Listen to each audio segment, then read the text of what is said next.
en 2002, donc avec Rachel, on avait envie de dynamiser la lecture au sein de notre bassin, mais aussi le travail en réseau entre les différents professeurs documentalistes.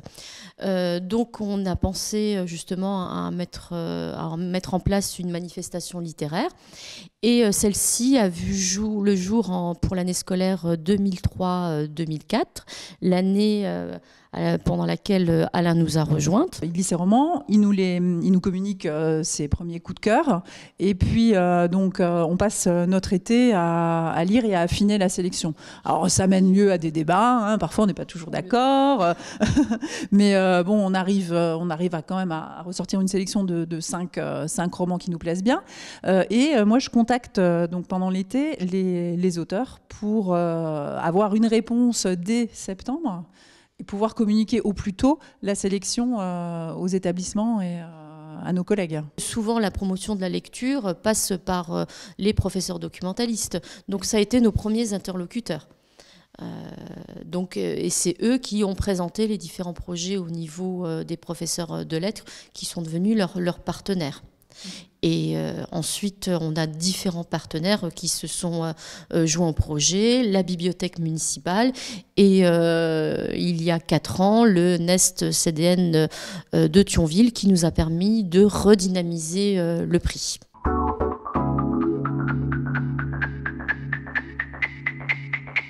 Promouvoir la lecture plaisir, de faire travailler des élèves de 3e et de seconde ensemble, et toutes les secondes de lycée d'enseignement général, d'enseignement professionnel, d'enseignement agricole. Moi, à cette époque, je travaillais dans un lycée professionnel et il y avait comme manifestation littéraire, c'était l'été du livre. L'été du livre se passait au mois de juin et de fait, mes élèves étaient exclus puisqu'ils étaient en stage professionnel. Donc on avait envie d'une manifestation aussi où on était un peu les maîtres au niveau des dates pour pouvoir faire participer tous les élèves, et pas uniquement des élèves de collège ou de lycée général, mais aussi des élèves de lycée professionnel. On avait décidé aussi de choisir ce niveau 3e seconde, puisque en 3e et en seconde, il y a une baisse, justement, les élèves lisent moins. 6e, 5e, ils sont encore très lecteurs. Et après, il y a la phase d'adolescence qui commence. Donc 3e, on a une baisse au niveau des prêts. Seconde, ils intègrent un nouvel établissement. Ils sont préoccupés par leur statut de lycéen et d'adolescent. Donc sur ces tranches d'âge, on a voulu justement ne pas perdre le fil de la lecture. Et on se rend compte que comparativement, enfin moi c'est le cas dans mon établissement, la classe qui lit, c'est la classe qui participe par Livrez-vous en mai, parce que dans les autres classes, on pourrait en faire participer plus, mais on ne peut pas au niveau des effectifs. C'est justement grâce à En Livrez-vous en mai qu'ils continuent à lire.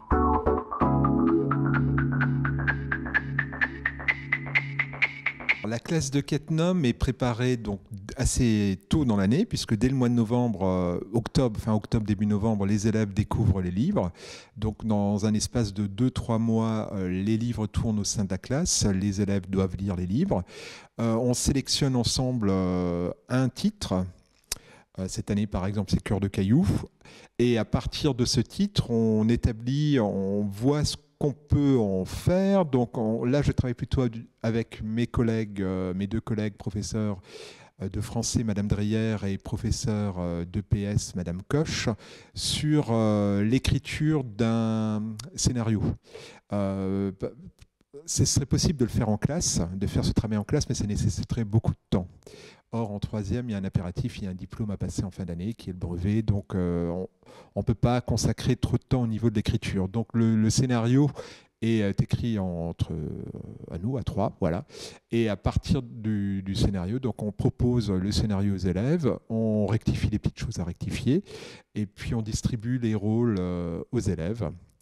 Et donc les élèves, par la suite, s'emparent du texte. Donc là, la mission pour aujourd'hui, pour la première rencontre avec le metteur en scène, c'était de connaître son texte par cœur pour pouvoir jouer sur scène et voir déjà des premières marques sur scène, quelle place, quelle position prendre et comment se déplacer, comment jouer et surtout travailler la diction à voix haute, puisque le gros problème pour les élèves, c'est parler à voix haute de façon à ce qu'ils soient entendus dans un théâtre de la première à la dernière rangée. Donc le gros travail ensuite de répétition, ça va être la diction et le travail à voix haute. Et on retrouve le metteur en scène au mois de mai pour des ultimes retouches et des ultimes conseils.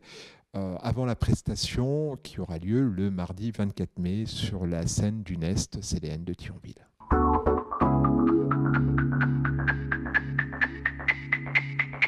À l'origine, donc les auteurs ont rencontré les élèves dans les établissements scolaires ou à la bibliothèque pour un traditionnel échange de questions-réponses. Et un auteur, les élèves ne rencontraient qu'un seul auteur pour des raisons d'organisation. Oui. Et donc un auteur un jour nous a, c'était surtout aux premières éditions, nous a signalé qu'il en avait un peu assez, lui, de ces rencontres traditionnelles. Et il nous a amené à nous remettre un petit peu en question. Et c'est là qu'on s'est demandé si on ne pouvait pas varier, enfin changer de formule et proposer déjà aux élèves qui étaient un peu frustrés de ne rencontrer qu'un seul auteur, donc leur proposer de rencontrer tous les auteurs. Donc voilà, on est venu ensuite à modifier un peu notre formule. Voilà. Et donc les auteurs, depuis ce changement et surtout donc depuis la mise en voie et le partenariat avec le Nest, sont enchantés. Hein. On a vraiment un bon retour de leur part. Ils sont ravis. Ils en parlent autour d'eux. Et le prix, donc, qui est un petit prix littéraire, puisque l'organise que 3 personnes ici, le soutien de la ville de Thionville, de la bibliothèque de Thionville et du Nest, mais en gros, nous sommes que 3 à gérer, à coordonner l'ensemble. C'est vraiment un petit prix et les auteurs, ce petit prix commence à prendre une notoriété puisqu'au niveau des maisons d'édition, les maisons d'édition maintenant recommandent aux auteurs de participer au prix quand ils reçoivent l'invitation. C'est vraiment une valeur ajoutée et les élèves sont impressionnés de voir on leur fait lire de la littérature dite de jeunesse et on les fait rencontrer des auteurs vivants et ça pour eux c'est extraordinaire. Dans leurs études, au cours de leurs études, ils ont plutôt l'habitude de travailler sur des auteurs morts. Hein. Donc là, se rendre compte que les auteurs sont des personnes vivantes qui s'intéressent à leurs préoccupations, c'est vraiment une plus-value.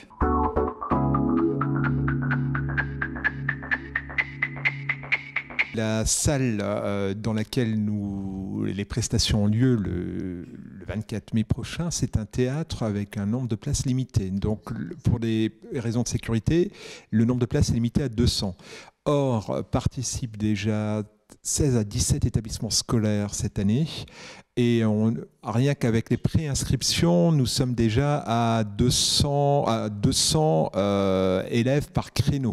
Comme le théâtre est déjà plein avec les élèves, donc nous ne pourrons pas ouvrir à l'extérieur. Ni les parents ne peuvent pas y assister, ni le public extérieur. Je me demandais si on ne pourrait pas proposer, donc il faudrait voir ça avec les structures culturelles ou partenaires, une signature pour pouvoir prévoir en soirée en fait une prestation scénique, mais là uniquement avec les élèves qui ont préparé les mises en voix, une prestation scénique ouverte aux parents et au grand public, avec une signature des auteurs, une présence des auteurs sur scène. C'est pourquoi pas. C'est notre objectif. On a une idée pour l'année, la 14e édition.